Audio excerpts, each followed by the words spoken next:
Basa ang sahig. Isang saglit lang, naramdaman ni Daphne ang pagdulas ng kanyang mga paa.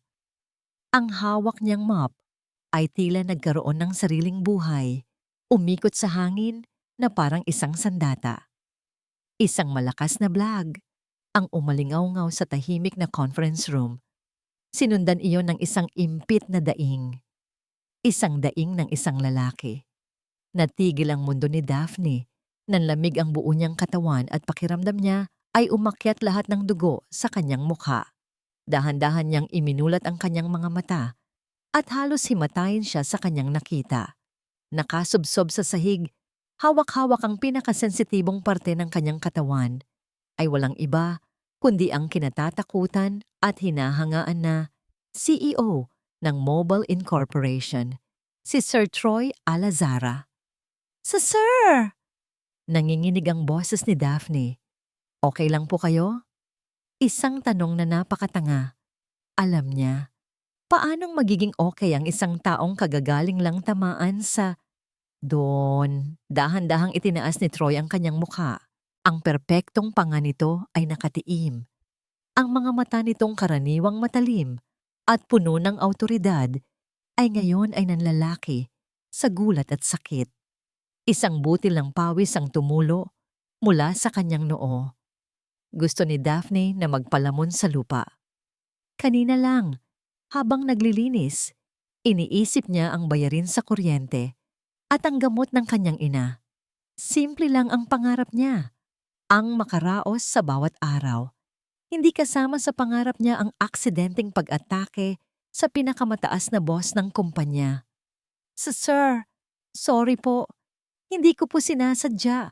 Madulas po talaga. Sunod-sunod niyang sabi, hindi alam kung lalapit ba o tatakbo palayo. Hindi sumagot si Troy. Hirap itong huminga at sa bawat paghinga nito ay parang may karayom na tumutusok sa dibdib ni Daphne. Ang lalaking laging nakikita niya sa mga business magazine, ang lalaking naglalakad sa hallway na parang hari, ay ngayon ay parang isang bata na natumba sa sahig. Dahil sa kanya, kinabukasan, ang katahimikan ng gabi ay napalitan ng bulungan ng umaga. Pagpasok pa lang ni Daphne sa pantry para kunin ang kanyang mga gamit, narinig niya agad ang tawanan ng ilang mga empleyado sa sulok. Nakita mo na ba yung video? Sabi ng isang babae. Yung sa CCTV sa conference room kagabi? Grabe, aatakihin ka sa puso sa katatawa. Oo, kawawa naman si Sir Troy. Pero epic fail talaga yung janitress. May pa-flying kick ang mop niya. Sagot ng isa pa. Naramdaman ni Daphne na para siyang binuhusan ng nagyayelong tubig. Ang video. May camera sa conference room. Buong araw pakiramdam ni Daphne ay lahat ng mata ay nakatutok sa kanya. Ang bawat hagik-gik na marinig niya ay parang isang pagkutya. Ang bawat tingin ay parang isang panghuhusga. Sinubukan niyang gawin ang kanyang trabaho, maglakad ng nakayuko, maging invisible. Ngunit paano siya magiging invisible kung ang video ng kanyang pinakamalaking kahihiyan ay pinagpipiestahan na ng buong opisina? Hindi niya masisisi ang mga ito. Kung siya man ang makapanood, baka matawarin siya. Pero ngayong siya ang bida sa trahedyang iyon, gusto na lang niyang umiyak. Hapon na nang mangyari ang kanyang kinatatakutan. Habang nagpupunas siya ng salamin sa lobby, isang babae mula sa Human Resources ang lumapit sa kanya. Daphne de Guzman? Tanong nito. Hawak ang isang clipboard. Oo po, ma'am. Sagot ni Daphne. Ang puso niya ay kumakarera na. Pinapatawag ka sa opisina ng CEO. Iyon na. Katapusan na ng mundo. Katapusan na ng trabaho niya. Habang naglalakad siya sa pasilyo, patungo sa opisina sa pinakatuktok ng gusali, bawat hakbang ay parang may bigat na 1 tonelada. Ang bawat sahig na dinadaanan niya ay parang nagpapaalala sa kanya ng madulas na sahig kagabi.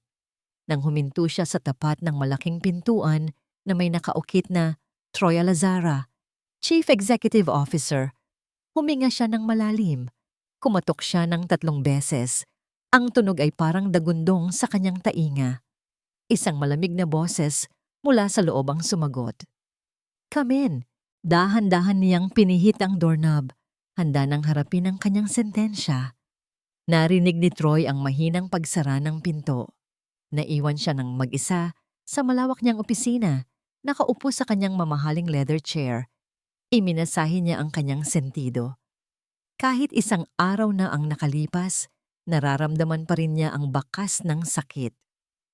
Hindi ang pisikal na sakit, kundi ang sakit sa kanyang ego. Binuksan niya ang kanyang laptop at pinanood muli ang video.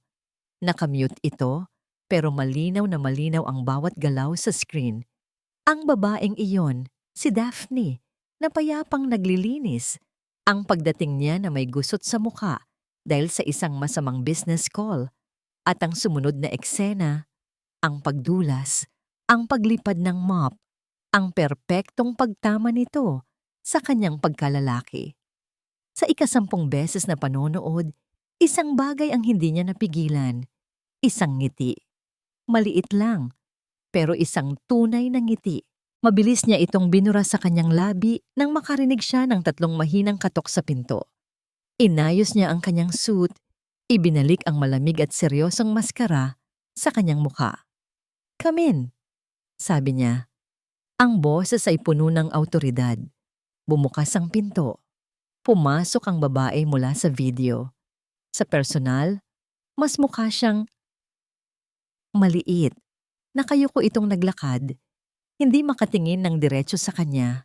Ang uniforme nitong maluwag ay hindi makapagtago ng kanyang kaba na halatang halata sa panginginig ng kanyang mga kamay. Tumayo siya sa gitna ng opisina, tila isang munting ibon na naligaw sa hawla ng isang leon. Sir, sabi niya sa boses na parang isang bulong. Sorry po talaga sa nangyari. Tatanggapin ko po kung ano man ang parusa ninyo.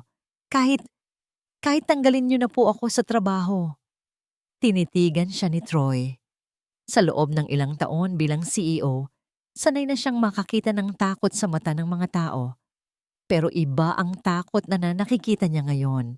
Hindi ito takot ng isang empleyadong nagkamali.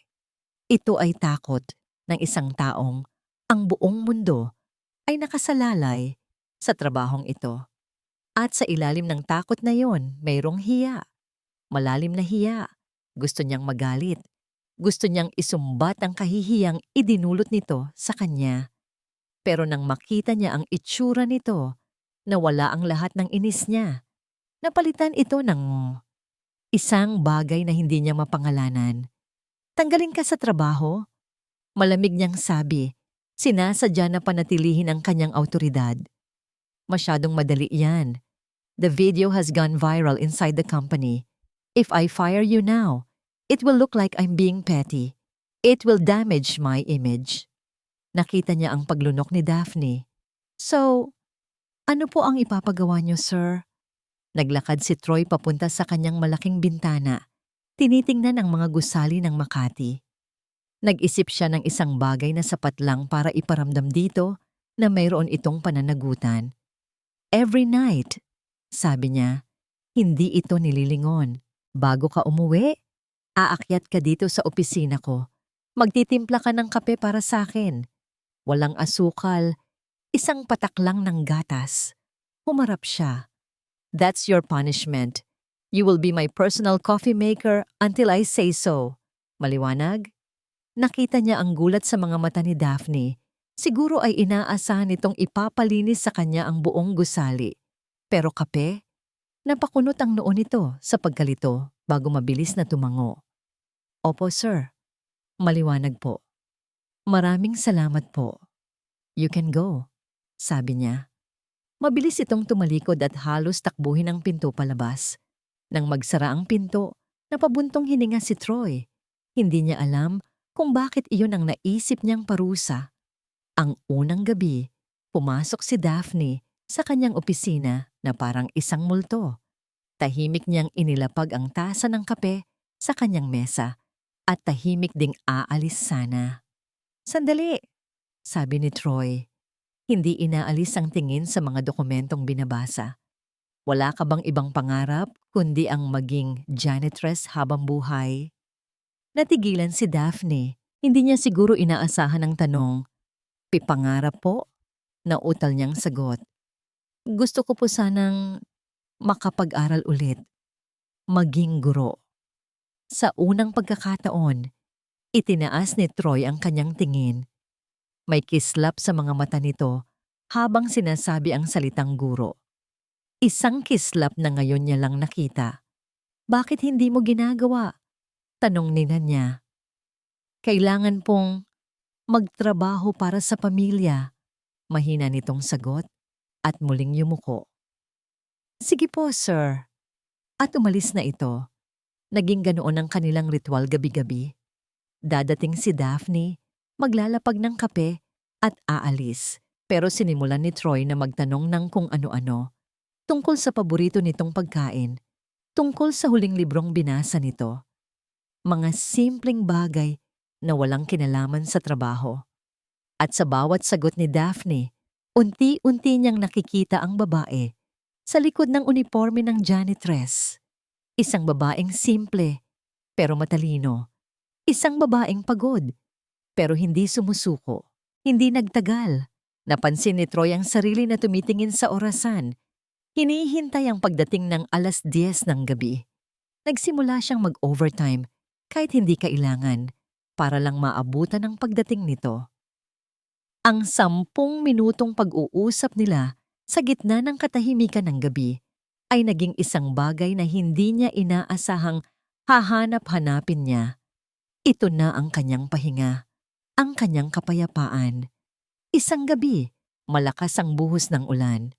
Ang mga patak nito ay humahampas sa salaming bintana ng kanyang opisina na para bang gustong pumasok. Katatapos lang ilapag ni Daphne ang kape sa kanyang mesa. Sige po, sir. Ingat po kayo sa pag-uwi. Sabi nito, handa nang umalis. Ngunit bago pa man ito makatalikod, isang bagay ang kumilos sa kanya. Isang bagay na hindi niya pinag-isipan. Inabot niya ang kamay nito. Naramdaman niya ang magaspang nitong palad. Isang palad na sanay sa mabigat na trabaho. Naramdaman niya ang init nito at naramdaman niya ang bahagyang panginginig nito dahil sa kanyang paghawak. Natigilan si Daphne. Ang mga mata niya ay nanlalaki sa gulat habang nakatingin sa kanilang magkahawak na kamay. Natigilan si Daphne.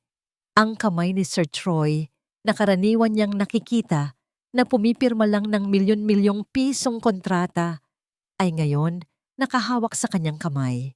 Ang init nito ay tila gumapang sa buo niyang katawan.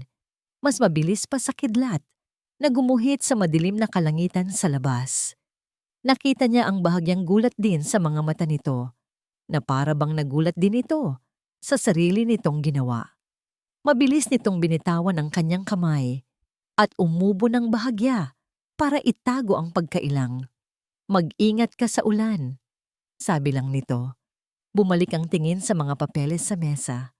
Pero huli na, ang simpleng paghawak na yon ay nag-iwan ng marka. Simula ng gabing iyon, nagbago ang lahat. Ang kanilang 10 minutong ritual ng kape ay humaba. Minsan, inaabutan niya itong naglalaro ng chess mag-isa sa kanyang mesa. Marunong ka? Tanong nito sa kanya isang gabi. Umiling siya. Sa probinsya, dama at tumbang preso lang ang alam niya. Halika, tuturuan kita, sabi nito. At sa ilalim ng malumanay na ilaw ng desk lamp, sa pinakamataas na opisina ng Mobile Incorporation, isang CEO ang nagturo sa isang janitress kung paano igalaw ang mga pyesa. Ipinakita nito sa kanya kung paano protektahan ng hari, kung paano isakripisyo ang pawn at kung paano atakihin ang reyna. Sa mga gabing iyon, hindi siya si Daphne na tagalinis. At hindi rin ito si Sir Troy na kinatatakutang boss. Sila lang ay 2 tao, naghahati sa katahimikan at sa isang tasa ng kape. Isang gabi, pagkatapos siyang matalo sa chess sa ikatlong pagkakataon, hindi niya napigilang tumawa. Isang tawang simple at totoo. Natigilan si Troy at tinitigan siya na para bang ngayon lang ito nakarinig ng ganoong tunog. Ngayon ko lang narinig na tumawa ka ng ganyan, sabi nito, may ngiti sa gilid ng labi. Nakakatuwa po kasi kayo matalo. Sir, biro niya. Sa hindi inaasahang pagkakataon, lumapit ito sa kanya. Ang pagitan nila ay unti-unting nawala. Naramdaman niya ang mainit na hininga nito.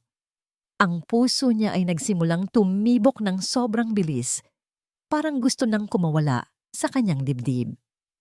At pagkatapos, naramdaman niya ang mga labi nito sa kanyang mga labi. Isang halik na nag-aalangan sa simula, magaan at may lasang kape. Hindi ito tulad ng mga halik na napapanood niya sa pelikula.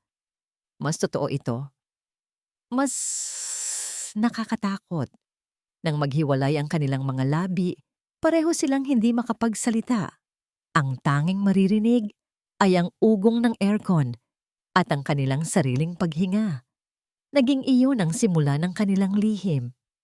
Mga hapunan na binubuo ng siopaw na binili niya sa 7-Eleven pero kinakain nila sa mamahaling mahogany desk nito.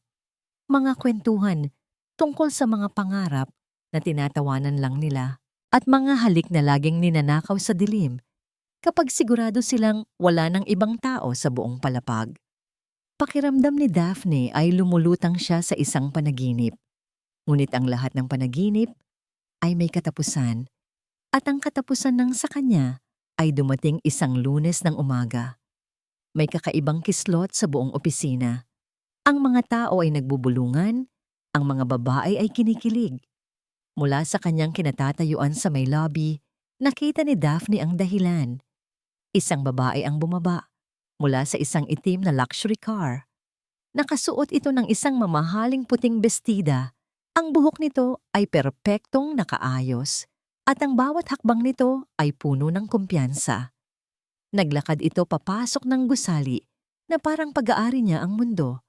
Si Krisha Monteverde, ang babae sa mga business at society magazine, ang nag-iisang anak ng may-ari ng Monteverde Capital, ang fiancé ni Troy Alazara. Automatikong napayuko si Daphne, pinagpatuloy ang pagpupunas ng salamin na kanina pa malinis. Pero naramdaman niya ang pagtigil nito sa hindi kalayuan. Dahan-dahan niyang itinaas ang kanyang tingin at nagtama ang kanilang mga mata sa refleksyon sa salamin. Isang matalim na tingin ang ipinukol sa kanya ni Krisha. Isang tingin na sinusuri siya mula ulo hanggang paa. Isang tingin na puno ng pangmamaliit. Pagkatapos ay ngumiti ito ng matamis bago naglakad palayo. Papunta sa private elevator ng CEO. Nang hina ang mga tuhod ni Daphne, iyon lang, isang tingin lang, pero pakiramdam niya ay nahubaran ang lahat ng kanyang sikreto. Buong araw ang usapan sa opisina ay tungkol sa wedding of the century. Grabe, bagay na bagay talaga sila ni Sir Troy. Sabi nila, sa isang private island daw ang kasal. Bawat salitang naririnig niya ay parang isang sampal. Bawat tawa ay parang isang insulto. Ang mundong pinasok niya tuwing gabi sa opisina ni Troy ay biglang gumuho. Naalala niya kung sino lang siya. Siya ang janitress. Siya ang extra. Siya ang lihim na hindi kailanman pwedeng isapubliko. Kinagabihan, nag-aalangan siyang umakyat sa opisina ni Troy. Pero kailangan. Iyon ang parusa niya. Pagbukas niya ng pinto, naroon silang dalawa. Nakatayo si Troy malapit sa bintana, habang si Krisha ay nakaupo sa sofa na para bang reyna. Ang halimuyak ng mamahaling pabango nito ay nangingibabaw sa buong silid. "Oh, look who's here," sabi ni Krisha. Tinaasan siya ng kilay. "Ang personal coffee maker mo, darling." Hindi umimik si Troy. Nakatingin lang ito sa labas. Nanginginig ang kamay ni Daphne habang inihahanda ang kape. Nang ilalapag na niya ito sa mesa, sinadyang ikinilos ni Krisha ang kanyang paa, natabig ang tasa. Ang mainit na kape ay tumapon sa sahig at sa nagniningning na puting sapatos ni Krisha. Ouch! My shoes! Sigaw ni Krisha. Tumayo ito na puno ng pagkainis. Look what you did! You clumsy idiot! Sorry po, ma'am. Hindi ko po sinasadya. Halos maiyak na sabi ni Daphne. Tiningnan siya ni Krisha mula ulo hanggang paa. Ang mga mata ay nag-aapoy sa galit at pagkasuklam. Sorry? Do you know how much this gets? Itinuro nito ang sahig. Kumuha ka ng basahan. Lumuhod ka at punasan mo yan. Natigilan si Daphne. Ang utos ay malinaw at puno ng pang-aalipusta. Sa harap ni Troy, napatingin siya kay Troy, naghahanap ng tulong ng kahit anong senyales. Pero si Troy ay nanatiling tahimik, nakatingin pa rin sa labas ng bintana, ang likod ay nakaharap sa kanila, na para bang wala siyang nakikita, na para bang wala siyang naririnig. Nang magsara ang pinto at maiwan na lang silang dalawa, hinarap ni Troy si Krisha. Ang kaninang pagkukunwari ay nawala, napalitan ng isang malamig na galit. Wag mo nang uulitin yon, mariin niyang sabi.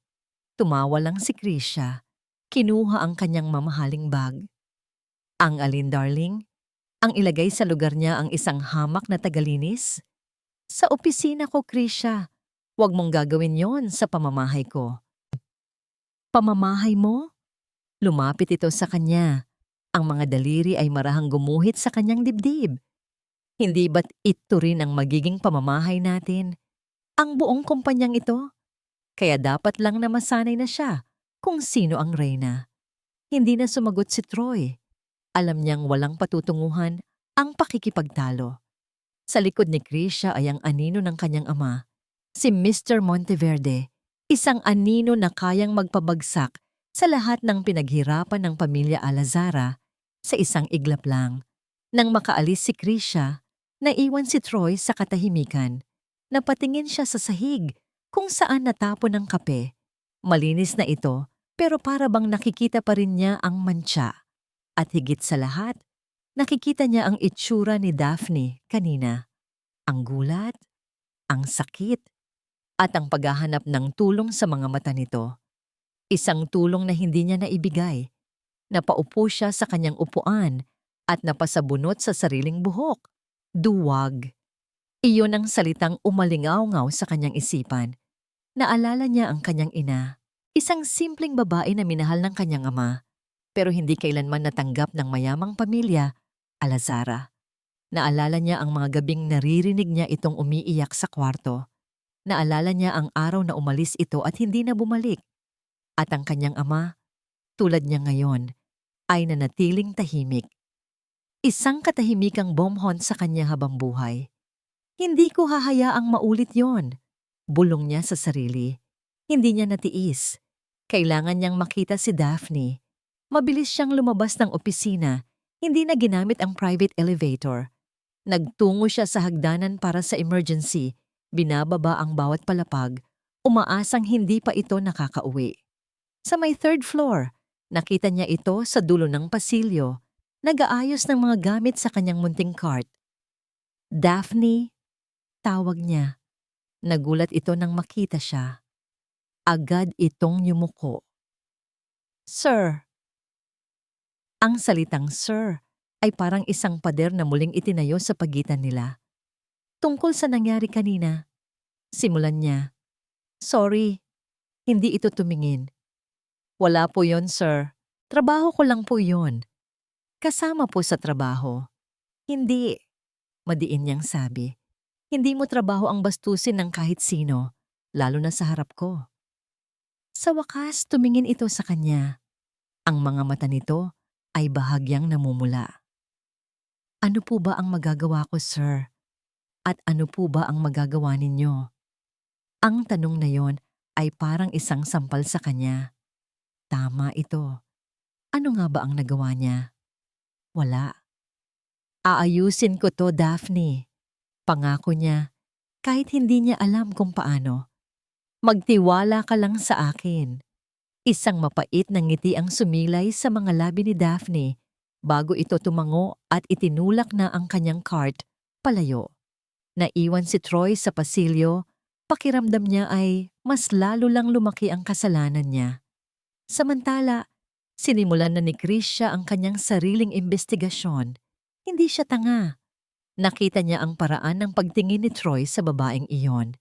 Isang gabi, naabutan ni Troy si Krisha sa kanyang opisina. May hawak na tablet. "Anong ginagawa mo dito?" tanong ni Troy. "Just familiarizing myself with the company's assets." Sagot ni Krisha, hindi inaalis ang tingin sa screen. "Including the people." Nakakatuwa, di ba? Makikita mo dito ang lahat. Pangalan, address, pamilya. Tiningnan ni Troy ang screen. Nakabukas ang 201 file ng mga empleyado, ng mga janitorial staff. Kinutuban siya ng masama. Kinabukasan, habang nasa isang meeting si Troy, pumasok ang kanyang sekretarya. "Sir, emergency call po from Miss Monteverde?"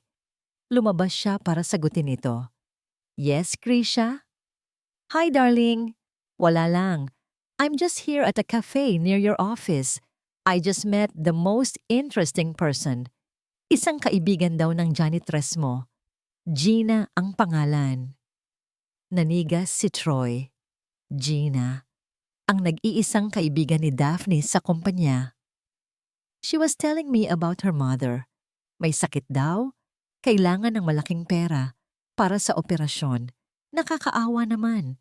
Patuloy ni Krisha sa isang boses na puno ng huwad na awa. "You know me, darling. I love helping people in need." Doon na niya naintindihan. Ito na ang simula ng kasinungalingan. Isang bitag. At si Daphne ang nasa gitna nito. "Krisha, kung ano man ang binabalak mo, itigil mo yan." Mahinahon, pero may diing sabi ni Troy. Narinig niya ang tawa ni Krisha sa kabilang linya. "Balak? Wala akong binabalak, Troy. Tumutulong lang ako. See you tonight." At ibinaba nito ang tawag. Naiwan si Troy na nakatayo sa hallway. Hawak ang kanyang cellphone. Isang malamig na takot ang gumapang sa kanyang dibdib. May isang bagyo na paparating at hindi niya alam kung paano ito pipigilan. "Daphne, Bess!" Narinig ni Daphne ang pamilyar na boses ni Gina mula sa kanyang likuran. Humarap siya at nakita ang kaibigan na tumatakbo palapit. May malawak na ngiti sa labi. "Oh, Bess, salamat sa Diyos at nakita kita," sabi ni Gina, humihingal pa. "May ibibigay ako sa'yo." May kinuha si Gina mula sa kanyang bulsa, isang makapal na puting sobre. "Ano to?" Nagtatakang tanong ni Daphne. "Bonus! Galing sa management." Masayang sabi ni Gina. Pinapasabi ni Ma'am Krisha na dahil daw sa insidente, sa opisina ni Sir Troy, bilang apology na rin daw, binigyan niya tayo ng extra. Pero sa akin lang niya sinabi, pasikreto lang daw. Nahihiya daw siyang ibigay sa'yo ng diretsyo. Kumunot ang noo ni Daphne. Si Ma'am Krisha, mag-a-apologize, parang hindi ka panipaniwala. Pero ang saya sa mukha ni Gina ay mukhang totoo. At kailangan na kailangan nila ng pera para sa nanay nito. "Talaga? Salamat naman," sabi ni Daphne, medyo gumaan ang loob. "Oo, pero may pakiusap siya," sabi ni Gina, biglang bumulong. "Yung sobre na para sa security guard sa lobby, si Mang Bert, pwede bang ikaw na ang mag-abot? Nahihiya kasi akong dumaan doon. May utang pa ako sa kanya." Tumawa si Daphne. "Ikaw talaga. Sige, akin na. Dadaan naman ako doon pa uwi." "Salamat, Bess. Ikaw talaga ang angel ko," sabi ni Gina. Niyakap siya ng mahigpit bago mabilis na umalis. "Mauna na ako ha. May pupuntahan pa ako." Hawak ni Daphne ang 2 sobre, isa para sa kanya at isa na may nakasulat na para kay Mang Bert. Pakiramdam niya ay gumaan ang kanyang dibdib. Siguro, nagkamali lang siya ng paghusga kay Ma'am Krisha. Siguro, mabait naman talaga ito. Pagbaba niya sa lobby, nakita niya si Mang Bert na nagbabantay malapit sa entrance. Ito ang pinakamatagal na security guard sa kumpanya. Mabait at palaging bumabati sa kanya. Mang Bert! Tawag ni Daphne. Oh, Ineng. Pauwi ka na. Nakangiting tanong nito. Opo, may pinabibigay po pala si Gina. Sabi ni Daphne, iniabot ang sobre. Kinuha ito ni Mang Bert, tiningnan ng may pagtataka. Ano to? Bonus daw po galing sa management, paliwanag ni Daphne. Pero bago pa man ito mabuksan ni Mang Bert, isang matinis na boses ang pumuno sa buong labi. Ayan sila! Huli! Lumingon si Daphne at nanlamig ang buo niyang katawan. Nakatayo doon si Krisha Monteverde kasama ang dalawang hepe ng security at ang head ng HR. Ang mukha ni Krisha ay puno ng nag-aapoy na galit. Anong nangyayari, ma'am? Nauutal na tanong ni Daphne. Huwag ka nang magmaang-maangan. Sigaw ni Krisha, itinuro siya. Alam naming lahat ang ginagawa mo. You're extorting money from the employees. Po? Hindi po totoo yan. Depensa ni Daphne. Talaga? Sarkastikong sabi ni Krisha. Buksan niyo ang sobre. Utos niya sa isang security. Kinuha ng guard ang sobre mula kay Mang Bert at binuksan. Sa loob, hindi pera ang laman, kundi mga litrato. Mga litratong kinunan mula sa malayo. Mga litrato niya at ni Troy sa opisina. Isang litrato kung saan nakasandal siya sa mesa habang nag-uusap sila. Isang litrato kung saan nakahawak ito sa kamay niya. Kuha lahat mula sa isang anggulo na para bang may ginagawa silang masama. Ano to, Daphne? Tanong ng head ng HR. Ipinakita sa kanya ang mga litrato. Nag-uusap lang po kami. Nanginginig na, sabi ni Daphne. Hindi niya maintindihan ang nangyayari. Nag-uusap, tumawa si Krisha. Ang sabi sa amin ni Mang Bert, ginagamit mo ang mga litratong yan para takutin siya at hingan ng pera, para hindi mo isumbong na natutulog siya sa kanyang duty. Hindi po totoo yan, sigaw ni Daphne. Napatingin siya kay Mang Bert. Mang Bert, sabihin niyo po ang totoo. Pero si Mang Bert ay nakayuko lang, hindi makatingin sa kanya. Halatang natatakot. At pagkatapos, lumabas si Gina mula sa likuran ni Krisha. Siya po, ma'am, sabi ni Gina. Umiiyak habang nakaturo kay Daphne. Siya po ang nag-utos sa akin na kunin ang pera. Sabi niya, kung hindi ako susunod, isusumbong niya rin ako na laging late. Gumuho ang mundo ni Daphne, ang kanyang kaibigan, ang kaisa-isang taong pinagkakatiwalaan niya. Napatingin siya kay Gina. Ang mga mata niya ay nagtatanong ng bakit. Pero si Gina ay umiwas ng tingin. Patuloy lang sa pag-iyak ng mga buwaya. So hindi lang pala extortion. Mayroon ka pa palang affairs sa CEO, sabi ni Krisha. Ang bawat salita ay parang lason. How cheap can you get? Isang janitress na gold digger. Ang mga empleyadong papalabas ay natigilan at nagkumpol-kumpol, nagbubulungan. Kinukuha ang kanilang mga cellphone para kunan ng video ang eksena. Ang kahihiyan ay parang isang makapal na kumot na bumalot kay Daphne. Troy! Sigaw ni Krisha. Lumingon si Daphne at nakita si Troy na tumatakbo palapit. Ang muka ay puno ng pag-aalala.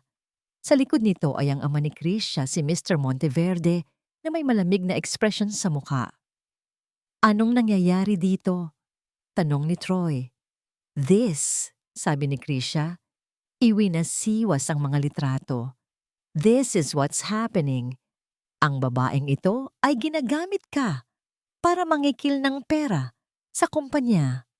Sinubukan ni Troy na lumapit kay Daphne, pero hinarang siya ni Mr. Monteverde. Hayaan mo ang security ang umayos nito, Troy. Sabi ng matanda sa isang boses na may babala. This is a company matter. Get her! Tuutos ni Krisha sa mga gwardya. Dalawang malalaking security guard ang humawak sa mga braso ni Daphne. Bitiwan niyo ako. Wala akong kasalanan. Nagpupumigla si Daphne. Ang mga luha ay sunod-sunod nang pumatak sa kanyang mga pisngi. Tumingin siya kay Troy, isang desperadong paghingi ng tulong, ang huling pag-asa niya. Nakita niya ang galit at pagkalito sa mga mata nito. Nakita niyang gusto nitong kumilos, pero nakita rin niya ang pagpipigil. Nakita niya ang takot nang tumingin ito kay Mr. Monteverde.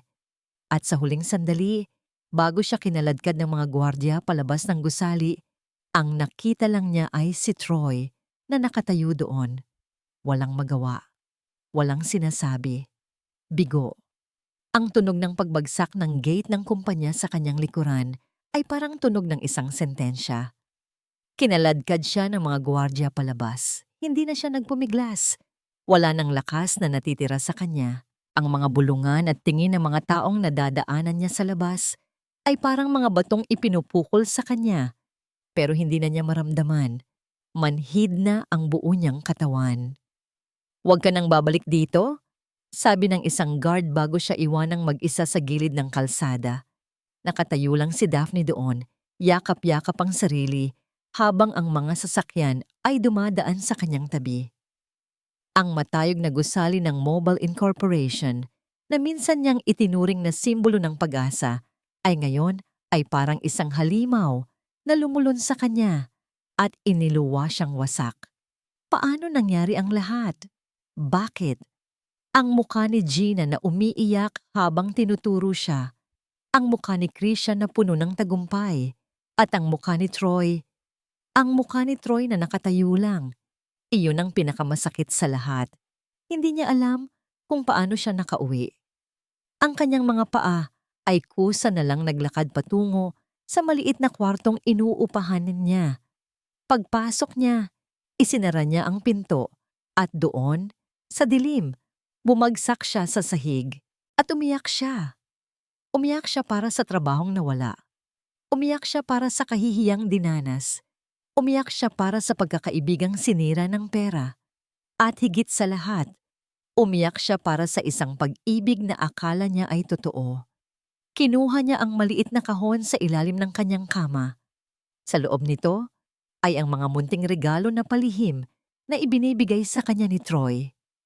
Isang pares ng chess pieces na gawa sa kahoy, isang libro ng mga tula, isang maliit na music box, mga bagay na walang halaga sa pera, pero para sa kanya ay isang kayamanan.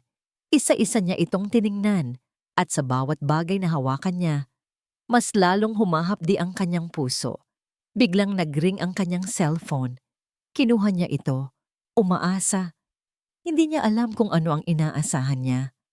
Ngunit nang makita niya ang pangalan ni Troy sa screen, isang galit ang biglang pumalit sa kanyang kalungkutan.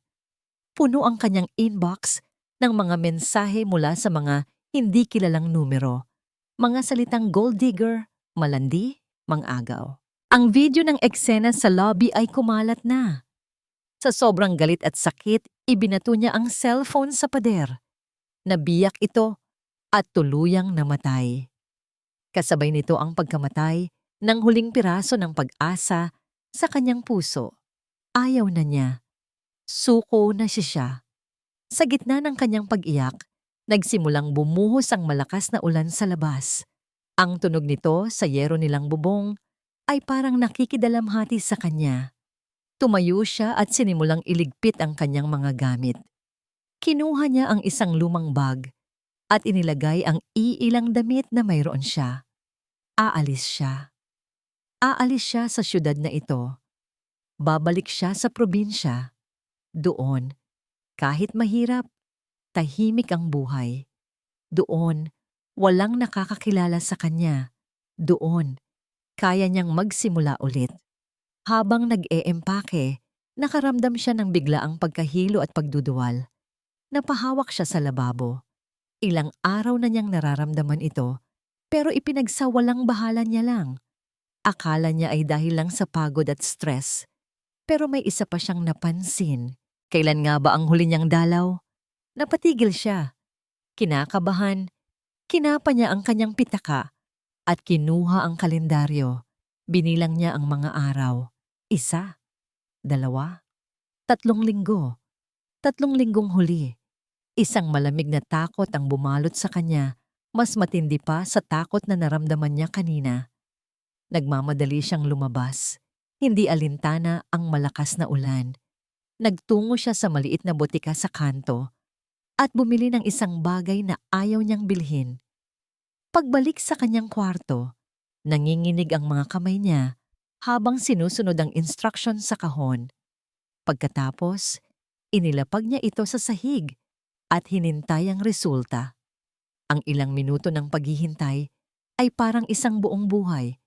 Dahan-dahan, yumuko siya para tingnan ito. Sa maliit na bintana ng puting plastik na yon, 2 pulang linya ang malinaw na lumitaw. Positibo. Napaupo si Daphne sa sahig, hawak ang pregnancy test. Ang ulan sa labas ay mas lalong lumakas at ang kanyang mga luha ay muling bumuhos, humahalo sa lamig at dilim ng gabi. Mag-isa siya, itinaboy, ipinahiya at ngayon, buntis. Pero habang nakatingin siya sa 2 linyang iyon, isang kakaibang damdamin ang unti-unting umusbong sa kanyang puso. Sa gitna ng lahat ng sakit, sa gitna ng lahat ng pagkasira, may isang buhay sa loob niya. Isang maliit na piraso ng pag-asa. Inilagay niya ang kanyang kamay sa kanyang tiyan. Hindi na siya nag-iisa.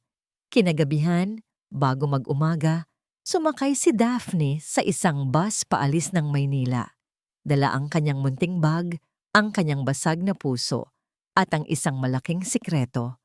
Habang papalayo ang bus, tiningnan niya ang tanawin ng syudad sa huling pagkakataon. Ang mga ilaw nito ay unti-unting lumabo hanggang sa tuluyan ng naglaho. Tapos na ang isang kabanata ng kanyang buhay at isang bago na hindi niya alam kung paano haharapin ang magsisimula na. 3 taon, 3 taon, o 1,000, 75 araw. Ganoon katagal na nakatayo si Troy sa parehong bintana ng kanyang opisina tuwing gabi. Hawak ang isang tasa ng kapeng siya na mismo ang nagtimpla. Mapait. Laging mapait. Walang sino man ang makakuha ng tamang timpla.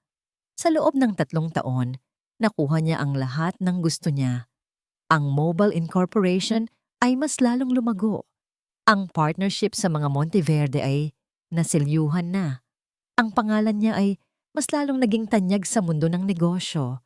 Pero sa bawat tagumpay, mas lalo lang siyang nakakaramdam ng pagkawalang saysay.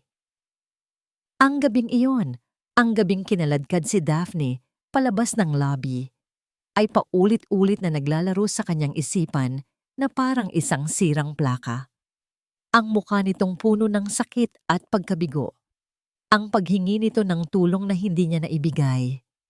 Kinabukasan matapos ang insidente, sinubukan niya itong hanapin. Pinuntahan niya ang address nito. Isang bakanteng kwarto ang kanyang naabutan. Sinubukan niyang tawagan ang numero nito. Hindi na ito matawagan. Nagtanong siya sa mga kasamahan nito. Walang nakakaalam kung saan ito nagpunta. Naglaho si Daphne na parang bula. Ipinagpatuloy niya ang paghahanap. Lihim siyang umupa ng isang private investigator. Pero kahit ang pinakamagaling na investigador ay walang nakitang bakas, na para bang si Daphne de Guzman ay hindi kailanman umiral. Si Krisha syempre ay masayang-masaya. Para sa kanya tapos na ang problema. Isang maliit na basura na nailigpit na. Ipinagpatuloy nila ang kanilang relasyon. Isang relasyong malamig at walang buhay na binuo sa mga business meeting at social events. "Darling, tignan mo ito," sabi ni Krisha isang gabi. Ipinapakita sa kanya ang isang magazine. "Ito ang gusto kong design para sa wedding invitations natin. Simple but elegant. 'Di ba?" Tiningnan lang ni Troy ang papel, pero ang nakikita niya ay ang sulat kamay ni Daphne sa isang maliit na sticky note na minsan nitong iniwan sa kanyang mesa. "Sir, sana magustuhan niyo ang kape." "Troy, are you even listening?" "Yeah, it's fine. Whatever you want." Sagot niya. Hindi inaalis ang tingin sa kawalan. Naging ganoon ang buhay niya. Isang walang katapusang pagkukunwari. Ngumingiti siya sa mga kamera, nakikipagkamay sa mga business partners, at umuuwi sa isang relasyong kasinungalingan ang pundasyon. Naging mas malupit siya sa trabaho. Mas kalkulado, mas walang puso. Ang init na minsan niyang naramdaman dahil sa mga simpleng kwentuhan nila ni Daphne ay napalitan ng yelo. Isang hapon, habang pauwi, natigil ang kanyang sasakyan sa traffic. Sa gilid ng kalsada, may nakita siyang isang pamilya. Ang ama ay karga-karga ang isang maliit na batang babae, habang ang ina ay nakatingin sa kanila ng may pagmamahal. Biglang kumirot ang dibdib ni Troy. Isang pamilya. Isang bagay na hindi niya kailanman naranasan ng buo. Isang bagay na hindi niya kailanman magkakaroon kay Krisha. Naalala niya ang tanong ni Daphne, "Ano po ba ang magagawa ninyo?" 3 taon na siyang walang sagot. Isang araw, ipinatawag siya ng kanyang ama. Sa opisina nito, ibinigay sa kanya ang isang makapal na folder.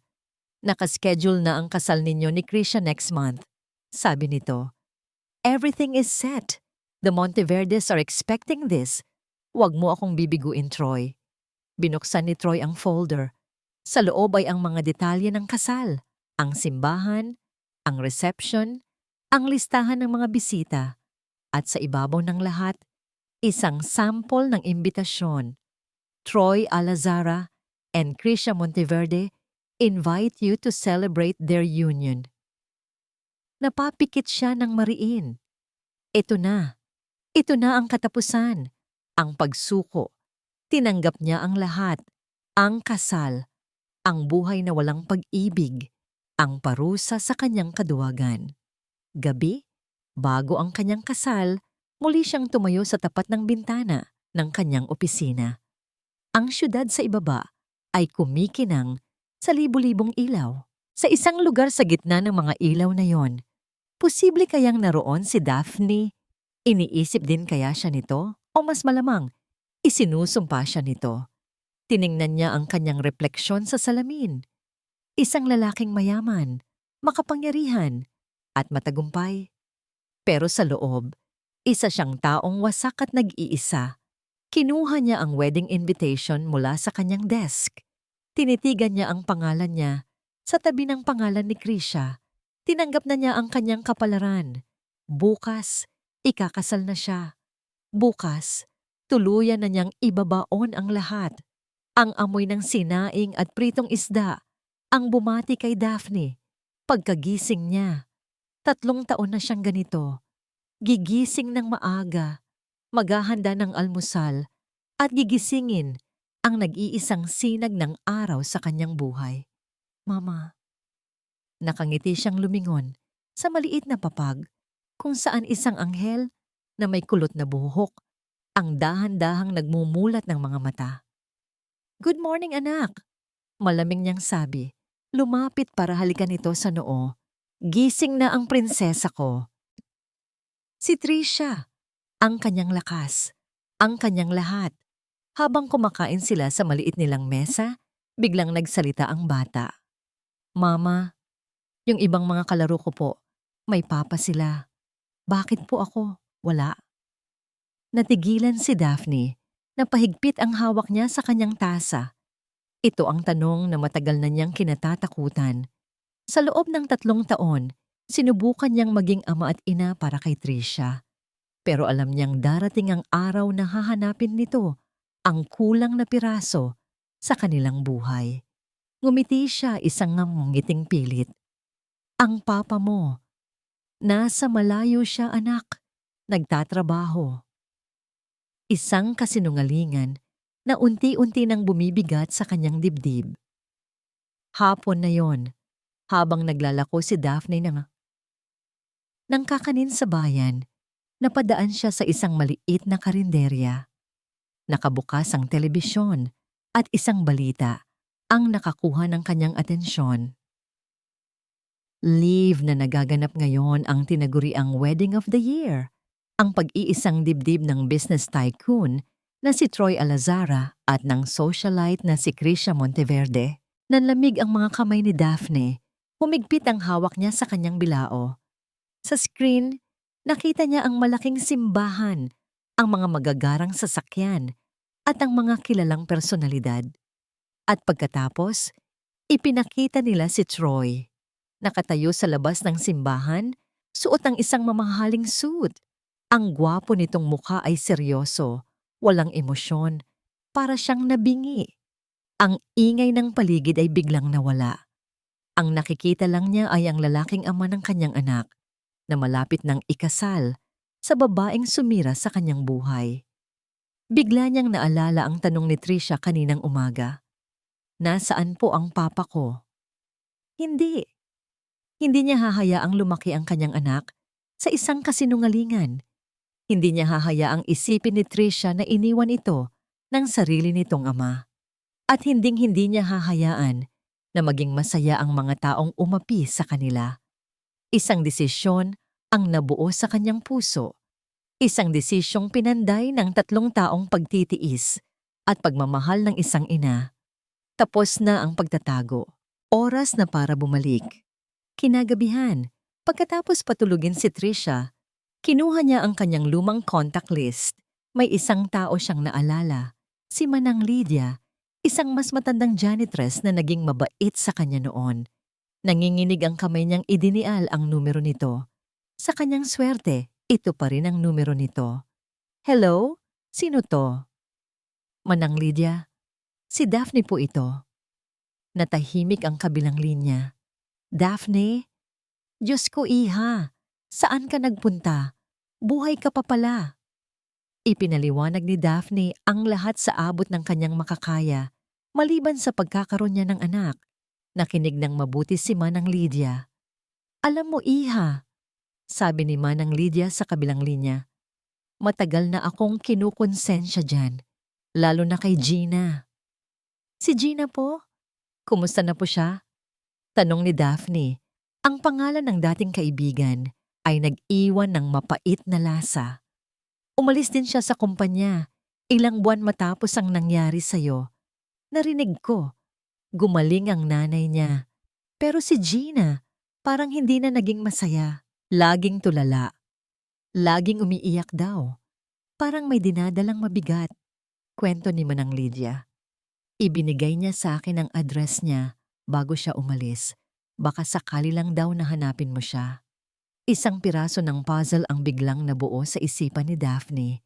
Kinaumagahan, araw ng kasal, iniwan ni Daphne si Trisha sa isang pinagkakatiwalaang kapitbahay. Sumakay siya ng bus papuntang Maynila. Nagtungo siya sa address na ibinigay ni Manang Lydia. Isang maliit at sira-sirang apartment ang kanyang natagpuan. Kumatok siya sa pinto.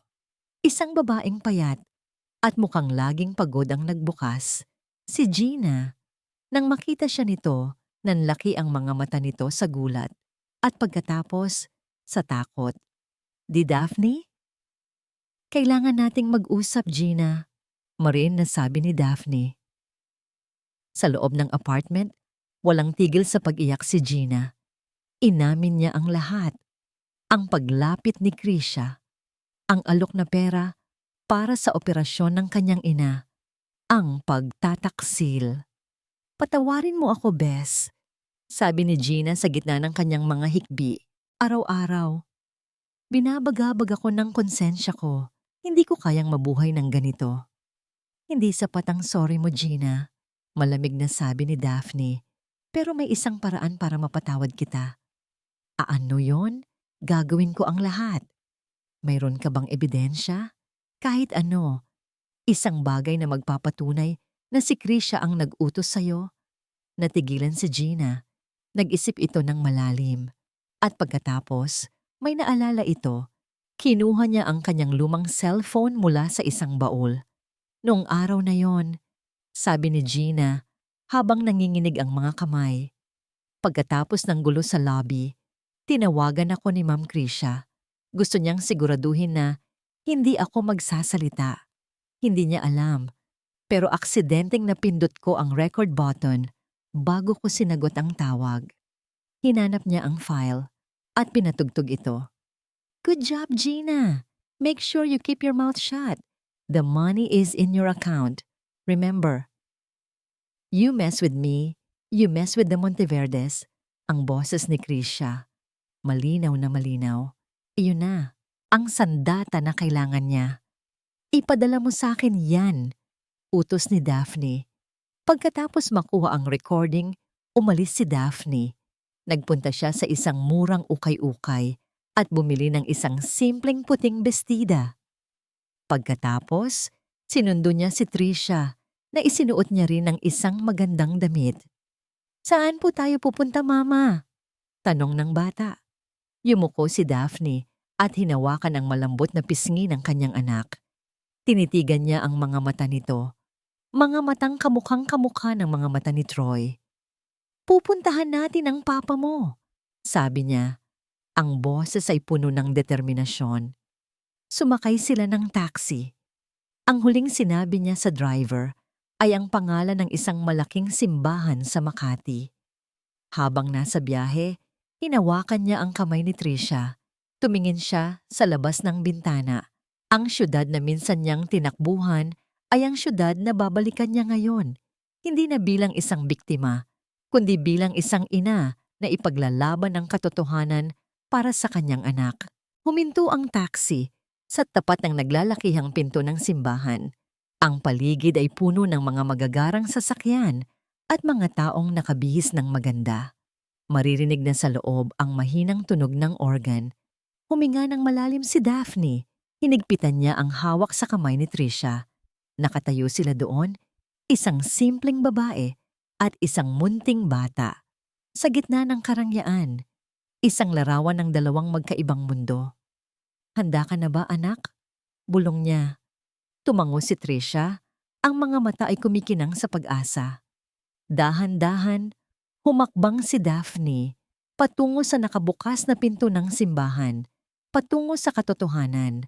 Ang tunog ng organ ay pumupuno sa buong simbahan, ngunit para kay Troy, isa lang itong malayong ugong.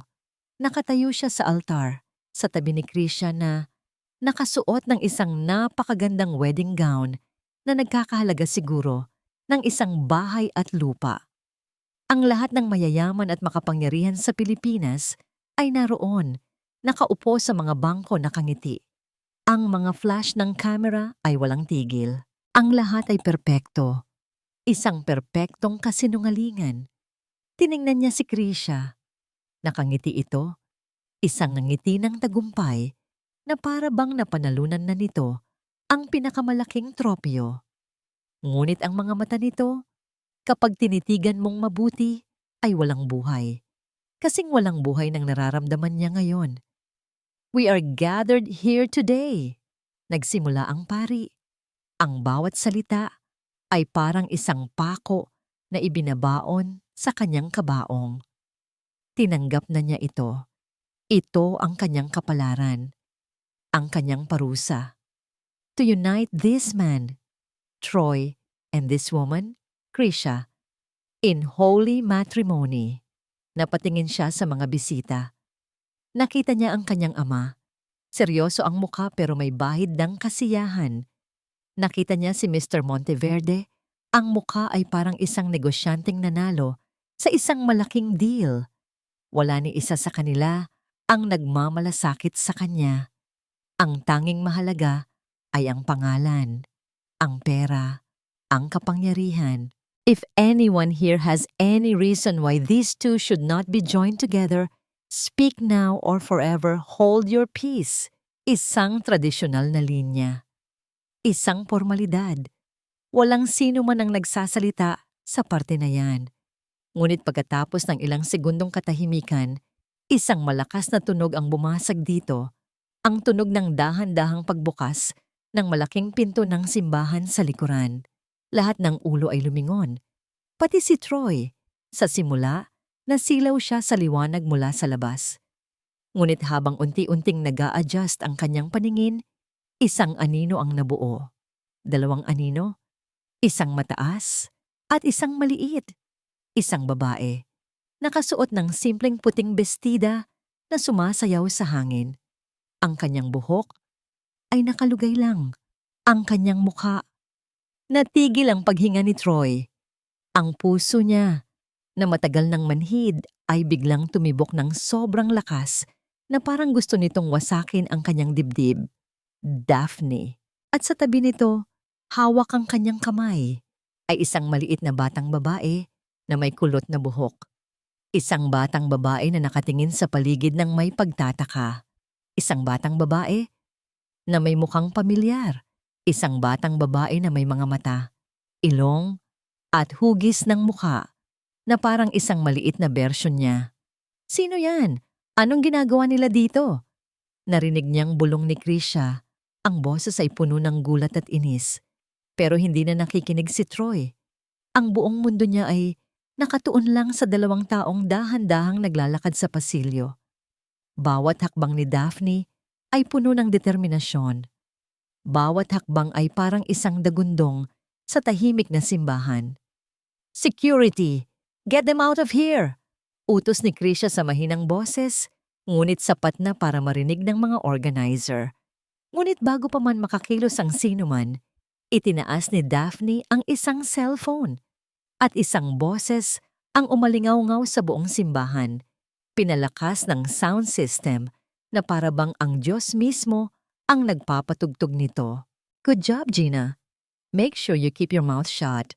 The money is in your account. Remember, you mess with me, you mess with the Monteverdes. Ang boses ni Krisha. Walang kaduda-duda. Isang kolektibong gasp ang narinig mula sa mga bisita. Ang mga bulungan ay naging hiyawan. Lahat ng kamera ay nakatutok na ngayon sa altar. Napatingin si Troy kay Krisha. Ang kaninang nangiti ng tagumpay ay naglaho. Napalitan ito ng isang maskara ng purong takot at gulat. That's not me! That's fake! It's edited! Sigaw ni Krisha, ang boses ay nagiging desperado. Troy darling, don't believe her! Pero hindi na nakatingin si Troy sa kanya. Ang kanyang mga mata ay nakapako kay Daphne na ngayon ay nakatayo na sa harap ng altar at sa batang babae sa tabi nito. Sino ang batang ito? Tanong ni Troy. Ang boses niya ay nanginginig. Isang piraso ng papel ang iniabot sa kanya ni Daphne. Isang opisyal na dokumento mula sa isang DNA testing facility. Binuksan niya ito. Tiningnan niya ang mga resulta. Troy Alazara, Tricia de Guzman, probability of paternity 9.9%. Binitawan niya ang papel. Nahulog ito sa sahig na parang isang dahon. Anak niya. Mayroon siyang anak. Sinungaling! Gold digger! Sigaw ni Krisha, sinusugod si Daphne. Ngunit napigilan siya ng kanyang sariling ama. Tumigil ka, Krisha! You're making it worse! Mariing bulong ni Mr. Monteverde. Get them out! Sigaw ni Krisha sa mga gwardiya. Ipagtabuyan niyo ang mga yan. Pero bago pa man makalapit ang mga gwardiya, isang bagay ang ginawa ni Troy. Iginawi niya ang kamay ni Krisha na nakakapit sa braso niya. Humakbang siya pababa mula sa altar. Nilagpasan niya ang nagwawalang si Krisha.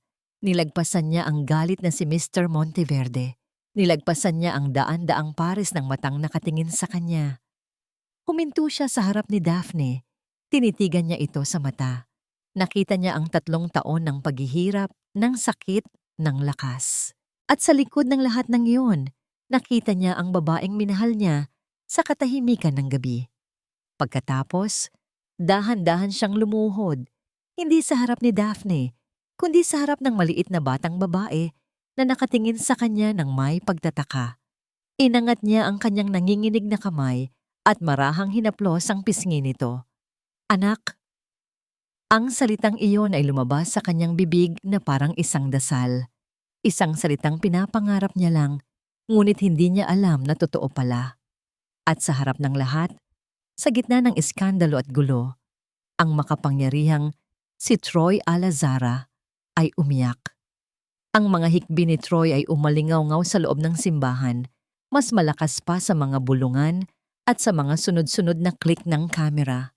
Nakaluhod siya. Ang kanyang mamahaling suit ay nalulukot sa sahig. Ang kanyang mga mata ay hindi maialis sa munting muka sa kanyang harapan. Papa? Isang maliit na boses ang nagtanong. Ang salitang yon na sinabi ng may purong inosente ay tumago sa puso ni Troy na parang isang kutsilyo, isang masakit, ngunit matamis na sugat. Oo, anak. Sagot niya. Ang boses ay basag. Ako ang papa mo! Troy! What is the meaning of this? Get up! Narinig niyang sigaw ni Mr. Monteverde. Ang boses nito ay parang kulog, puno ng galit at pagbabanta. Don't ruin everything we've built! Dahan-dahang tumayo si Troy. Umarap siya sa pamilyang muntik na niyang maging kabiyak. Nakita niya ang nag-aapoy na galit sa mga mata ni Mr. Monteverde. Nakita niya ang desperasyon sa mukha ni Krisha. At sa likod nila, nakita niya ang kanyang sariling ama. Ang mukha ay hindi maipinta. Naguguluhan kung ano ang gagawin. This wedding is over, mariin na sabi ni Troy. Ang kanyang boses, na kanina'y nanginginig, ay ngayon buo at puno ng kapangyarihan.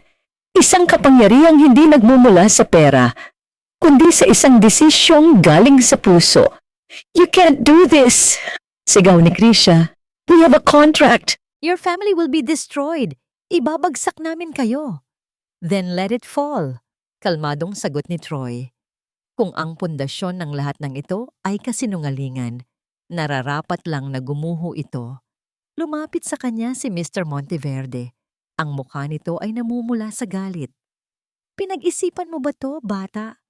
You are choosing this trash over an empire? Tumingin si Troy sa matanda.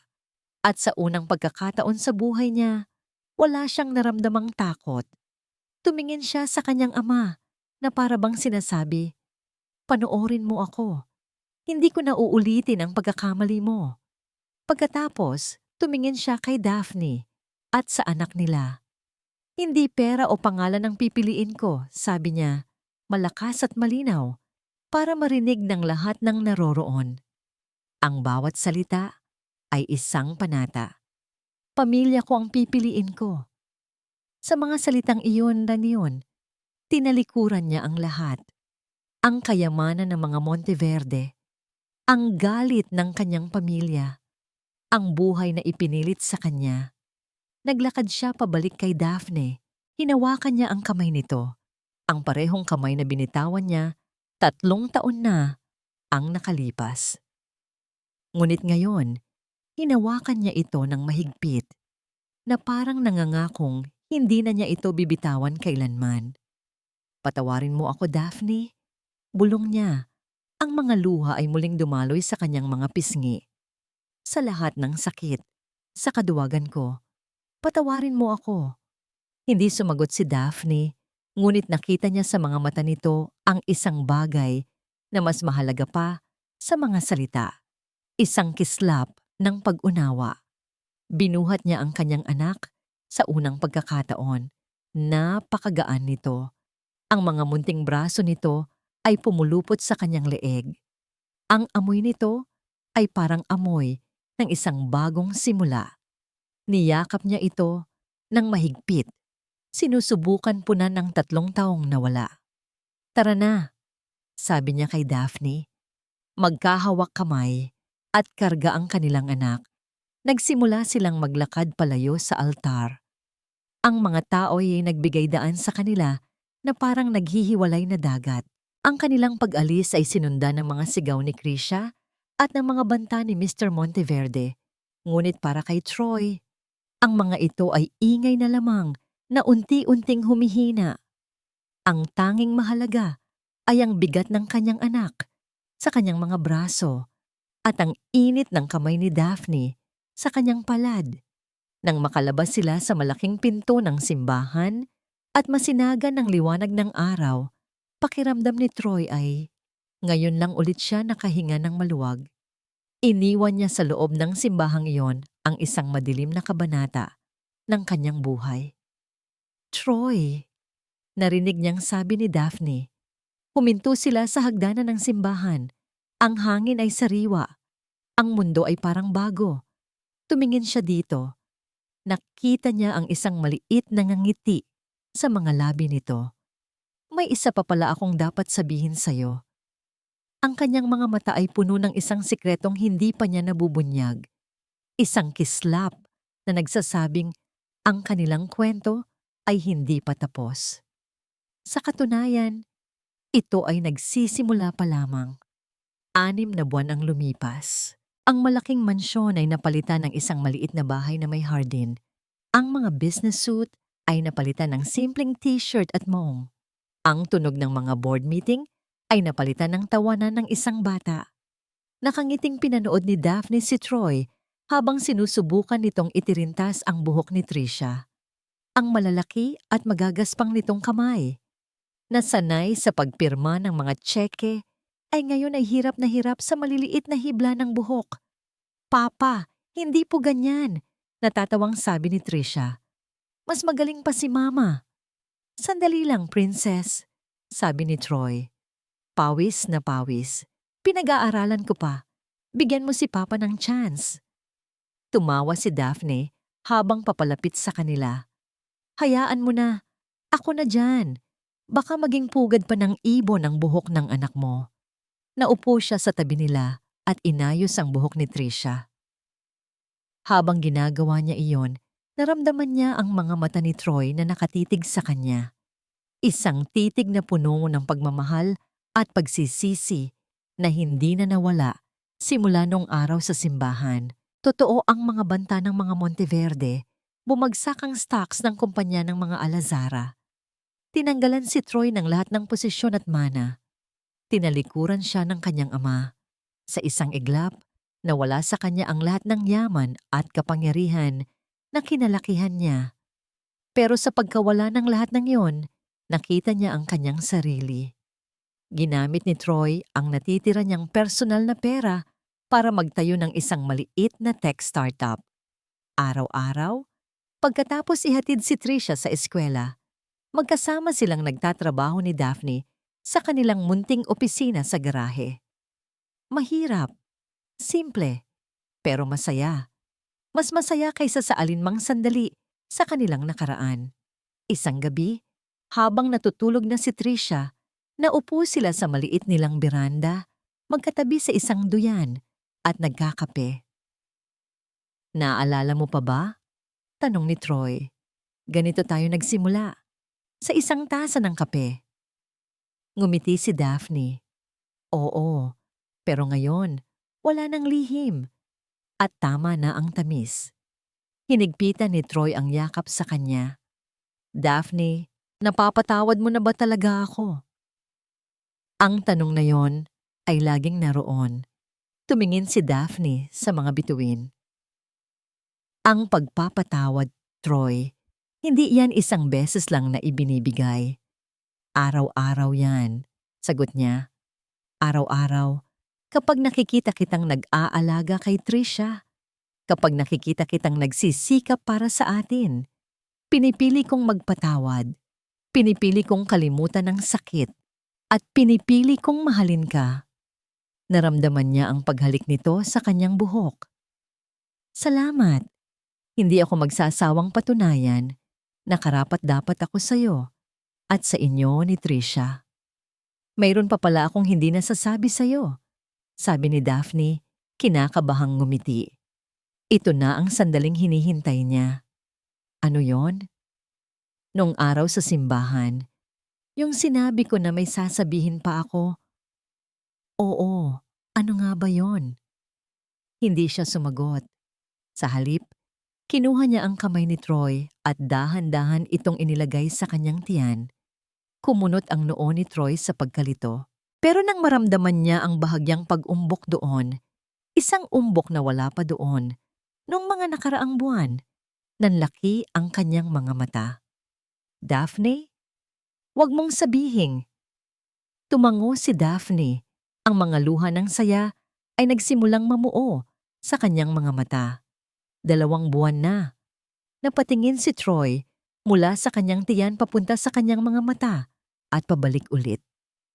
Hindi ito makapaniwala. Bibuntis ka? Oo, Troy. Magiging kuya na si Trisha. Nakangiti niyang sabi. Isang malakas na hikbi ang kumawala kay Troy. Hindi isang hikbi ng sakit o pagsisisi, kundi isang hikbi ng purong kaligayahan. Binuhat siya nito mula sa duyan at inikot-ikot sa hangin. Magiging tatay na ulit ako. Magiging tatay na ulit ako. Sigaw niya sa kalangitan. Nang ibaba siya nito, lumuhod ito sa kanyang harapan. Marahan itong hinaplos ang kanyang tiyan at pagkatapos ay hinalikan ito ng buong pag-iingat at pagmamahal. Salamat, mahal ko, bulong nito sa kanyang tiyan. Salamat sa pagdating mo. Tumayo ito at hinalikan siya sa mga labi. Isang halik na puno ng lahat ng kanilang pinagdaanan at lahat ng kanilang pangarap para sa hinaharap. This time, sabi ni Troy sa pagitan ng kanilang mga halik. This time, I'll be there every step of the way. Niyakap nila ang isa't isa ng mahigpit. Sa maliit na bahay na yon sa ilalim ng mga bituin, isang bagong kabanata ang nagsimula. Hindi na kailangan ng mga kontrata o mga pangalan ng korporasyon. Ang pundasyon ng kanilang bagong buhay ay binuo sa pagpapatawad, tiwala, at isang pag-ibig na napatunayang mas matibay kaysa sa anumang yaman sa mundo. Ang kanilang pamilya, na minsan ay sinira ng kasinungalingan, ay ngayon ay muling nabubuo. Mas malaki, mas matatag, at mas puno ng pagmamahal. At dito nagtatapos ang kwento ni Daphne at Troy. Maraming salamat sa inyong walang sawang pagsubaybay sa bawat kabanata ng kanilang pag-iibigan. Mula sa isang aksidenteng sipa na nagpabago ng lahat hanggang sa mga luhang pumatak sa dilim at sa matamis na tagumpay ng katotohanan sa harap ng dambana. Habang isinusulat ko ang kwentong ito, naramdaman ko ang bawat sakit, bawat kilig, at bawat pag-asang pinagdaanan ng ating mga bida. Nais kong iparating sa pamamagitan nila na ang tunay na pag-ibig ay hindi nasusukat sa yaman o katayuan sa buhay. Ito ay nasusukat sa tapang na magpatawad, sa lakas na bumangon mula sa pagkakamali, at sa paninindigang piliin ang pamilya sa kabila ng lahat ng pagsubok. Sana ang kwento ni Daphne at Troy ay nag-iwan sa inyo ng isang aral na kahit gaano man kadilim ang gabi, laging may sisikat na araw.